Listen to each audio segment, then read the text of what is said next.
বিসমিল্লাহির রহমানির রহিম। সুপ্রিয় শিক্ষার্থীবৃন্দরা, অনলাইন ক্লাসের পক্ষ থেকে তোমাদেরকে জানাচ্ছি আন্তরিক মোবারকবাদ ও শুভেচ্ছা। রামগঞ্জ রাব্বানিয়া কামিল মাদ্রাসা কর্তৃক অনলাইন ক্লাসে আজকে আমি ক্লাস নিচ্ছি আলিম দ্বিতীয় বর্ষের। বিষয় হচ্ছে পরিণতি ও সুশাসন।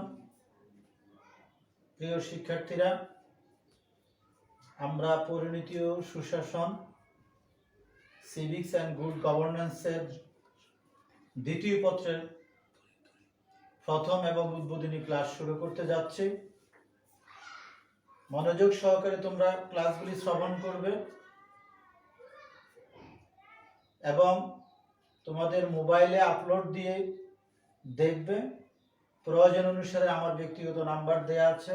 তোমাদের সকলেরই জানা, যে বিষয়গুলি সম্পর্কে তোমরা সুস্পষ্ট ধারণা পাবে না সেগুলি সম্পর্কে আমার নিকট ব্যক্তিগতভাবে মোবাইলে যোগাযোগের মাধ্যমে সমস্যার সমাধান করে নেবে। তা আমরা আজকে সিভিক্স অ্যান্ড গুড গভর্নেন্সের দ্বিতীয় পত্রের প্রথম যে অধ্যায়টা আলোচনা করব, প্রথম অধ্যায় হচ্ছে ব্রিটিশ ভারতে প্রতিনিধিত্বশীল সরকারের বিকাশ, growth of representative government in British India. British ভারতে প্রতিনিধিত্বশীল সরকারের বিকাশ কিভাবে হলো, কখন হলো, সে অধ্যায় নিয়ে আজকে আমাদের আলোচনার মূল বিষয়। শিক্ষার্থীবৃন্দ, এই অধ্যায়ের ভিতরে অনেক গুরুত্বপূর্ণ বিষয়গুলি রয়েছে। আজকে আমরা ব্রিটিশ ভারতে প্রতিনিধিত্বশীল সরকারের বিকাশ লাভের ইন্ট্রোডাকশন হিসেবে আলোচনা করব। ইনশাআল্লাহ আমরা ধীরে ধীরে এর গভীরে কোন কোন বিষয়গুলো আলোচনা করা যায় এবং গুরুত্ব রাখে সেগুলি আমরা আলোচনা করব।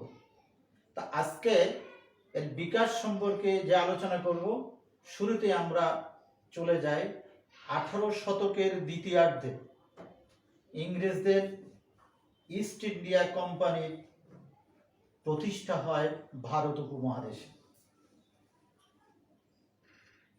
এই ইস্ট ইন্ডিয়া কোম্পানির প্রতিষ্ঠা ছিল ভারতের বা এই ভারতীয় উপমহাদেশে উল্লেখযোগ্য এবং তাৎপর্যপূর্ণ একটি বিশেষ ঘটনা, যা ইতিহাসে অত্যন্ত গুরুত্ব রাখে এবং ইতিহাসে বিরল ঘটনা বলে প্রমাণিত। ইস্ট ইন্ডিয়া কোম্পানি ভারতে প্রতিষ্ঠা লাভ করে।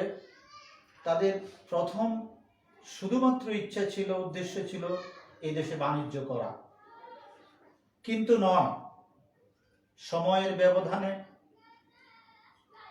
এই ইস্ট ইন্ডিয়া কোম্পানি ইংরেজ শাসকরা পুরো ভারতের শাসন ব্যবস্থাটাকে কুক্ষিগত করে ফেলে। এই ইস্ট ইন্ডিয়া কোম্পানি ভারতের শাসন ব্যবস্থা যখন কুক্ষিগত করে ফেলে, এই অঞ্চলের জাতি, ধর্ম, বর্ণ নির্বিশেষে, বিশেষ করে হিন্দু মুসলমান যারা ছিলেন, তাদের এই সিদ্ধান্তটাকে তারা সহজে মেনে নিতে পারে নাই, যার ফলশ্রুতিতে 1857 সালে সিপাহী বিদ্রোহ নামে একটি বিদ্রোহ হয়। এই বিদ্রোহের পর 1858 সালে ব্রিটেনের রানী সরাসরি ভারতের শাসন ক্ষমতা মসনদ দখল করে এবং ভারতের সমস্ত শাসন ব্যবস্থা তার হাতে নিয়ে নেয়। তারপর আমরা কি দেখলাম, 1861 সালে ব্রিটিশ পার্লামেন্টে ভারতীয় কাউন্সিল আইন নামে একটি আইন পাশ করা হয়। হিন্দু মুসলমান এই অঞ্চলের মানুষের বিশেষ গুরুত্বপূর্ণ দাবির পরিপ্রেক্ষিতে ভারতবাসী তখন এই ব্রিটিশ পার্লামেন্টে ভারতীয় কাউন্সিল আইন পাশের মাধ্যমে তাদের শাসন ব্যবস্থার সীমিত আকারে অংশগ্রহণ করার সুযোগ পায়। দেখো, যখনই ভারতবাসী তাদের সীমিত আকারে শাসন ক্ষমতায় অংশগ্রহণের সুযোগ পায়। এর ধারাবাহিকতায় একসময় পরবর্তীকালে 1892, 1909, 1919 এবং 1935 সালে ভারত শাসন আইন হয়, যার মাধ্যমে প্রতিনিধিত্বশীল শাসন ব্যবস্থা ক্রমান্বয়ে বাড়তে থাকে এবং ভারতীয়দের কাছে তাদের শাসন ক্ষমতার হাত আস্তে আস্তে শক্তিশালী হতে থাকে। এরপর আমরা দেখলাম এই কারণগুলো এবং এই অধ্যায়গুলো ছিল ব্রিটিশ ভারতে প্রতিনিধিত্বশীল সরকারের বিকাশ সম্পর্কিত সংক্ষেপে ইন্ট্রোডাকশন। আর এই কারণগুলোর পরিপ্রেক্ষিতে সেখানে অনেক যুদ্ধ, অনেক বিদ্রোহ এবং অনেকগুলো চুক্তি, অনেকগুলো আইন, অনেকগুলো মতামত পরিলক্ষিত হয়। এক সময় সেই ইংরেজদের governor general Lord Louis Mountbatten নামে পরিচিত, তিনি ভারতের রাজনৈতিক অবস্থা পর্যবেক্ষণ করেন। আর তার পর্যবেক্ষণে যা দাঁড়ায় তার ভিত্তিতে দ্বিজাতি তথ্যের উদ্রেক হয় এবং দ্বিজাতি তথ্যের ভিত্তিতে তখন তিনি হিন্দু মুসলমানদের জন্য আলাদা রাষ্ট্র গঠনের দাবি যথার্থ উপলব্ধি করেন।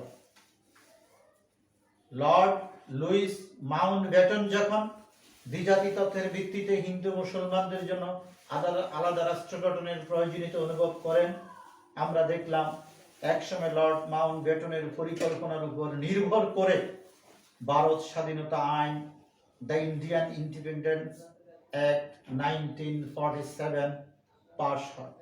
দ্য ইন্ডিয়ান ইন্ডিপেন্ডেন্স অ্যাক্ট 1947 যখন পাস হয় তখন আমরা দেখতে পেলাম যে ব্রিটিশ ভারতে প্রতিনিধিত্বশীল সরকারের ক্রমান্বয়ে বিকাশ লাভ করতে শুরু করে। পরিশেষে আমরা এই ইন্ট্রোডাকশন থেকে যা জানতে পারি এবং আমরা যা এই স্বল্প পরিসরে বুঝতে পারি, তোমাদের জ্ঞাতার্থে বলতে চাই উপমহাদেশে ব্রিটিশ শাসন আরো অনেক গুরুত্বপূর্ণ বিষয়, তা আমরা ধারাবাহিকভাবে আলোচনা করব। এই ব্রিটিশ ভারতের প্রতিনিধিত্বশীল শাসন ব্যবস্থায় ইস্ট ইন্ডিয়া কোম্পানির আগমন, ভারতের শাসন ক্ষমতা দখল এবং এই দেশের হিন্দু মুসলমানদের উপর তাদের রাজত্ব এবং তাদের শোষণ, নির্যাতন, নিপীড়ন আস্তে আস্তে কিভাবে শেষ হয়ে আবার এই উপমহাদেশে সেই শাসন ব্যবস্থার দিকে ত্বরান্বিত হয় এবং শাসন ব্যবস্থার দিকে এই উপমহাদেশের মানুষ ধাবিত হয় এবং তারা তাদের ন্যায্য অধিকার ফিরে পায়। আমরা যখন এই অধ্যায়ের ভিতরে সেই গুরুত্বপূর্ণ বিষয়গুলো আলোচনা করব তখনই তোমরা এই বিষয় সম্পর্কে সম্যক জ্ঞান লাভ করবে বলে আমি বিশ্বাস করি। সুপ্রিয় শিক্ষার্থীবৃন্দ, আজকে এখানেই ক্লাস সমাপ্ত করছি। আল্লাহ হাফেজ। ভালো থাকো, সুস্থ থাকো, নিরাপদে থাকো, শুভকামনায় আমি মোহাম্মদ আব্দুর রব ভূঁইয়া, প্রভাষক, রাষ্ট্রবিজ্ঞান বিভাগ, রামগঞ্জ রাব্বানিয়া কামিল মাদ্রাসা। ধন্যবাদ সকলকে।